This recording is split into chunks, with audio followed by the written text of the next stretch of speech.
Watch this.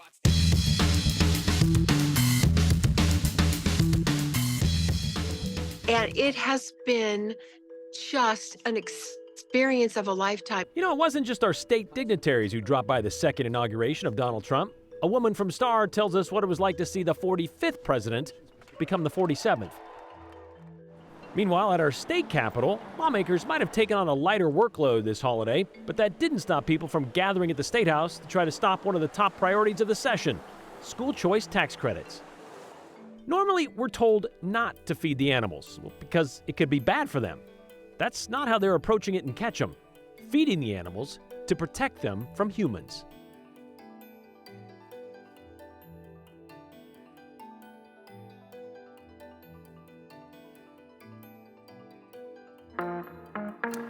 Well, the root of the word inauguration is meant to mean the beginning or introduction of something. And while today does mark the beginning of Donald Trump's second term as president of the United States, it could hardly be considered an introduction.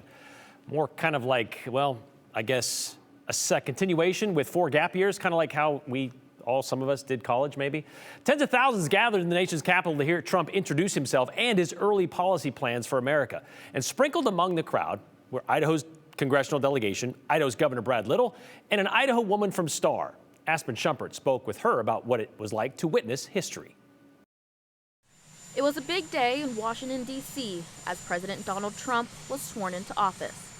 Idaho state leaders were there to hear President Trump's inauguration, including Idaho Governor Brad Little, who shared in a statement he's ready to work hand in hand with President Trump. Senator Mike Crapo also shared similar support, telling us in a statement that he's ready for a change and the work ahead. But it wasn't just state leaders at the nation's capital.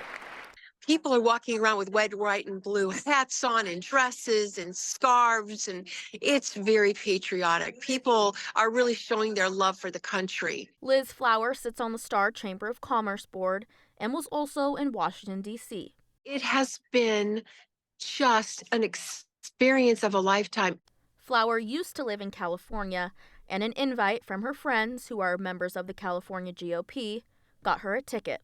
You know, I jumped at the opportunity because, again, it's so important for me to move forward with our country in such a positive way. I mean, we're talking about a new golden age.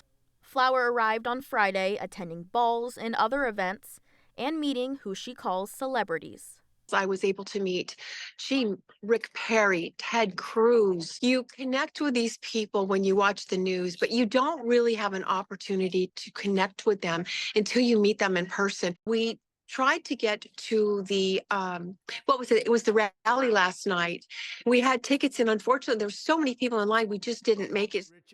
Flower and her friends had tickets to the inauguration, which was originally planned to be outside on the plaza. But since it was moved inside due to weather, plans changed. A lot of the tickets now are simply commemorative. They're not able to be used. But, you know, all in all, we got to see our new president. We got to listen to his speech, and we're just all very proud Americans right now. Instead, they watched it in a private room. We were steps from the Capitol. We were in the Rayburn building in the Gold Room, which is where they house a lot of the representatives. Flower says it's something she'll remember and cherish. Listening to, the songs, it was very moving. Quite frankly, we watched In with the New, Out with the Old. I asked if she ran into any Idaho state leaders and lawmakers. Flower says she hasn't yet, but she's determined to find them since she'll be there for the next several days. She did say a lot of the events have changed with the weather and some things needing to get worked out. So she hasn't made it to everything she's wanted to, but determined to make it to at least one more ball here in the next several days. Is she disappointed it got moved indoors? I mean, it kind of limited her access a little bit, right? Yeah, it did, and she did originally have tickets to be out on the plaza, but she seemed very pleased with the experience, didn't have a bad word to say. Okay, all right, thanks, Aspen.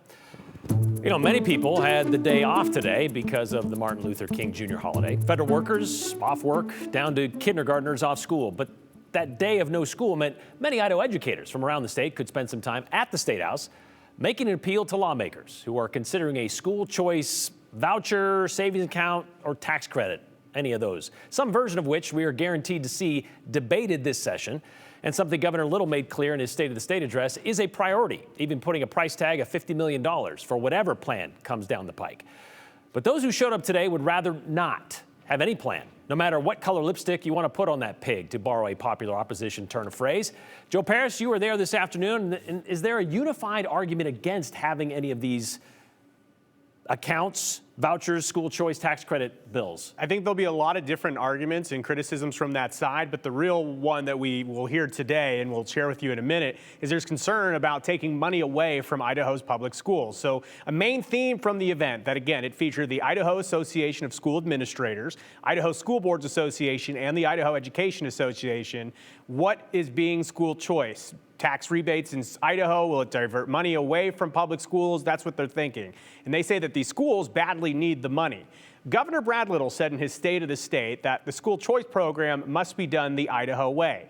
At the event, we heard from Dr. Melissa Farrow, a Caldwell educator who wears many hats on a daily basis, but she's a former Idaho Teacher of the Year and Idaho Education Association board member. And she touched on the following quote from Governor Little. So Governor Little said during the State of the State, in terms of whatever the school choice program is, quote, "It needs to be fair, responsible, transparent, and accountable. It must prioritize the families that need it most, and it must not take funds away from public schools." Fair, accountable, reasonable, and transparent. And I would say to the governor that if you're looking for those four characteristics, they already exist in Idaho public schools. And I feel like creating a voucher system goes back to the whole separation of classes. It creates a subclass of people who can attend private school and a subclass of people who have to attend public school. I really feel like it is a sacrifice of putting resources towards a few in the name of school choice, as opposed to providing opportunities for every student that comes through Idaho's school systems. So something I've wondered, is there a compromise from this perspective of folks that do not want to see school vouchers, tax credits, whatever? I spoke with Idaho Education Association Executive Director Paul Stark. I don't think it's impossible, but I do think you have to meet your constitutional mandate first. You can't ignore the Idaho State Constitution and go running off developing all these big budget programs. So yes, first fully fund your constitutionally mandated system. At that point, let's talk about alternatives. So there are folks in that room that are open to some program if you check the box of making sure that Idaho's public schools are fully funded, and they say, in their perspective, not even close. I am told by several sources that some sort of school choice bill is expected to appear at the State House this week. Could be one, could be a few, but Brian, as we start to see these school choice bills come in, again, school choice, tax credit, whatever you want to call them, there is a unified camp that says it's going to hurt public schools, something that Governor Little said basically in his Secretary of State, or excuse me, State of the State, that he doesn't want to take money away from public schools. Well, that's what we heard from the Fruitland superintendent, that they're $80 million shy in their special education budget. So fill that first, and then we can talk funding private schools. All right, thank you very much, Joe. We'll see what happens with this.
Well, if you've seen one at any sort of relative distance, you know that elk are majestic creatures, and they're also one of Idaho's major big game animals. But that's during the fall. However, in the winter, elk can also be, well, kind of accident-prone travelers. That's why an elk feeding site has been around since the 1950s, back or over in Ketchum, in hopes to prevent accidents from happening in town, as they have many times. Hunter Funk, she went to Ketchum to see it and explains why this historic feeding site might not last forever, despite the benefits of keeping elk and people safe.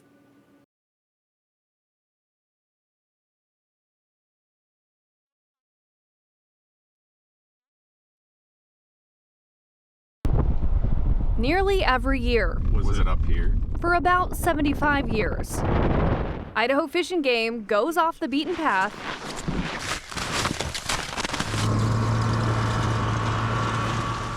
loads up the sled and pours the feed into buckets every other day. We feed about 100 elk here every year. This is the only annually sanctioned feed site in the state. It's called the Bullwhacker Feed Site. Ask wildlife biologist Eric Van Beek how to spell it. We were talking about it on the way up here. It's one of the biggest debates. Well, Bullwhacker. So you don't add the H? No. And it's going to be debated. That's going to be debated between our regional staff, but I don't add the H anymore. And instead of 2 L's? 2 L's, huh? Well, I changed it. Bullwhacker spelling is for you to decide. I'm going to start spelling that way from now on. Fish and Game doesn't know the reason for the name. I think it's better if it stays a mystery. Now, the site isn't for the public to go out and feed the elk. Typically, we try not to feed wildlife in Idaho. We discourage people from feeding wildlife anywhere. However, in this situation, we're trying to keep these elk out of other places where they shouldn't be, which is downtown Ketchum. During the winter, you could say elk like to take on new hobbies, but it often ends poorly. This elk got tangled in a tomato cage, this one in a tennis net, and this one couldn't figure out how to use a sled. This is what happens when they make their way into town. And while many think the feed site supplements food on winter range, Van Beek says it's to lure elk away from the potential conflicts. We're definitely short-stopping the migration for these 100 elk, but in the end, it's actually doing them a favor. Despite the long history and good that it brings, bringing a herd together in close contact can pose concern for disease. Specifically, CWD is hard to detect, chronic wasting disease, and we've detected it a couple different areas in the state. The closest area is about 100 miles in a straight line. Fish and Game says they do a lot of monitoring, especially during hunting seasons. So far, the disease hasn't been detected in this region, but if it ever does get detected in this region or nearby areas, it will change the conversation of feeding here, because feeding any wildlife does definitely increase the spread of diseases, and CWD is a perfect example of that. It poses the question, will the annual feeding end? And if it does, how do you keep the elk from coming into town? A situation they're working to find a solution for, but one Van Beek hopes doesn't happen. We hope, yeah, we hope. We'd like to, and it's an ongoing conversation. We don't want to feed wildlife. We don't want to be feeding these elk. It's out of necessity. So it's a conversation every year. Should we be feeding? Is this the year to stop? And then what happens to those elk afterwards? So it's a continual conversation, but if we can keep it going and keep these elk happy, it's something we're going to keep doing. And the site usually starts feeding the first week of January after the snow starts accumulating and the temperatures drop. Now, it's in a hidden spot outside of Ketchum, and people are asked to stay away from the site in order to not disturb the elk that are feeding typically, and it goes till about April. Till about April when the snow starts to melt. So we got a little idea of what they're feeding, but what exactly are they feeding them? So it's pretty much alfalfa. Okay. It's a mix, but it's got a really heavy protein content. Okay. They mentioned this is kind of one of the key reasons they want, Fish and Game to be feeding them, because if they're giving them oats or something like corn over in Ketchum, it can cause them to have really bad digestive issues. And I mean, just on top of that, it can kill them. So they have to use these massive pellets to be able to feed them. Okay. Yeah. That doesn't mean just go start dropping alfalfa out there anytime you see a herd of elk. Right. Let these professionals take care of it. Yeah, it's like a high grade. Yeah. So all right. gotta be careful. Thank you very much, Hunter.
He helped usher in the Civil Rights Act of 1964, won the Nobel Peace Prize the same year, and he was assassinated less than 4 years later on April 4th, 1968.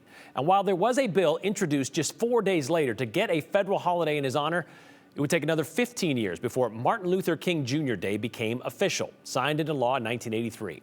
And since 1986, when it was first observed, we've set aside the third Monday in January as that day, even though it took until the year 2000 before it was recognized by all 50 states. In Idaho, we added Idaho Human Rights to the title.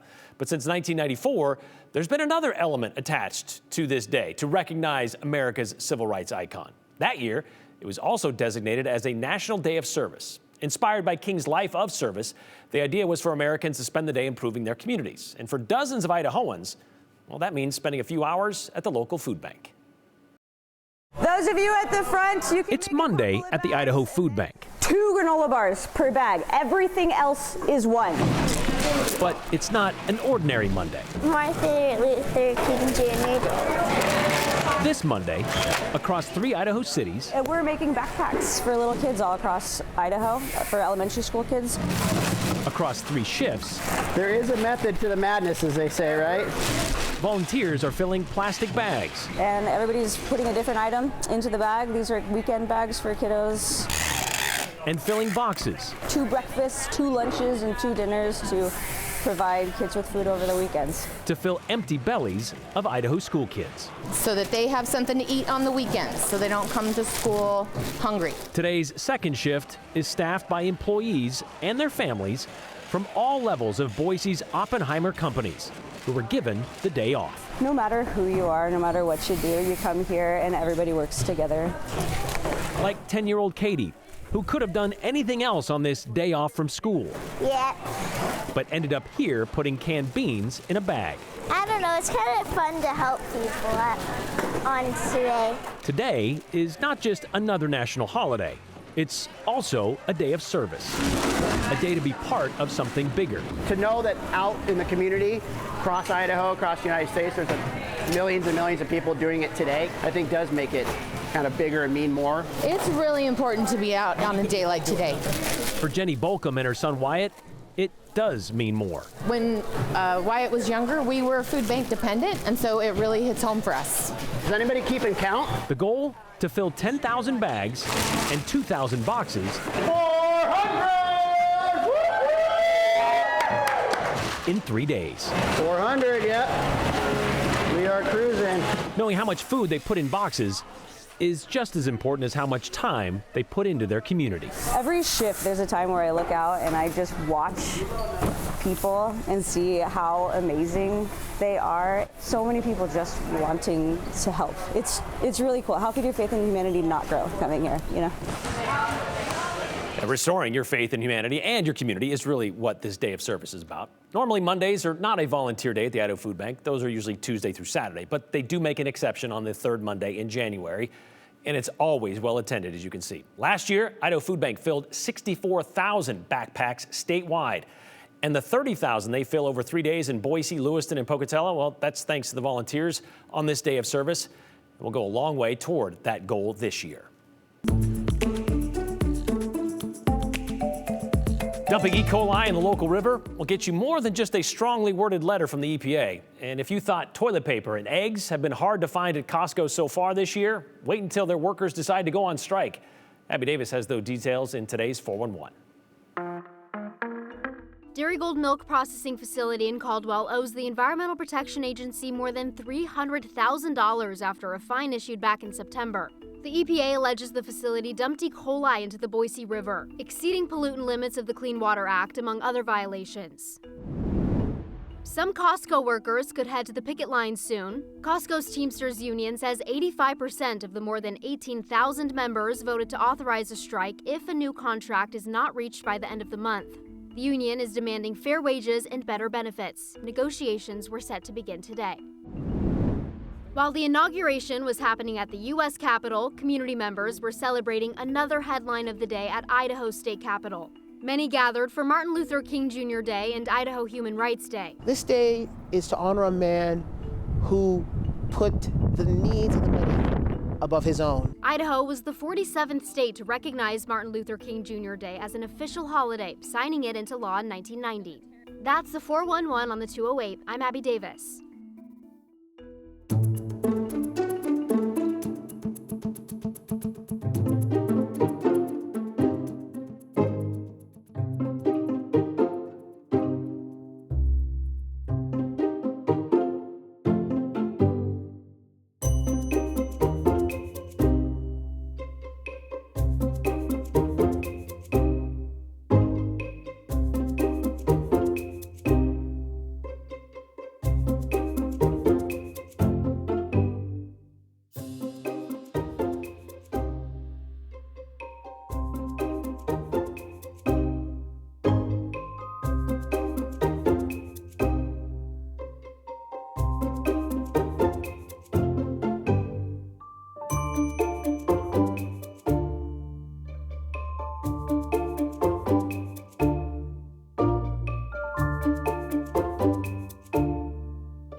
All right, just time for a few comments today on this Monday, Inauguration Day and Martin Luther King Day. This one from RZ in Hagerman says, if the public school system was doing its job, maybe we wouldn't be talking about vouchers. Well, here's how it goes for public school systems. We spend the least amount per student in the entire country, but our scores don't represent that. So we're getting more bang for our buck in that sense. So they think we should up that and still get a bigger bang for our buck. Who paid for Little's inauguration trip? Sure hope it wasn't the people of the state of Idaho. Ryan in Kuna wants to know. That actually is not the case. It comes out of his campaign funding. At least that's how it should be. Why is a racist criminal being sworn in as president? It's very wrong, says Chris in Mountain Home. Well, he won the popular vote and the electoral college vote. So everybody voted for him. That's why. Continue with us and watch free now on the KTVB Plus app everywhere you stream.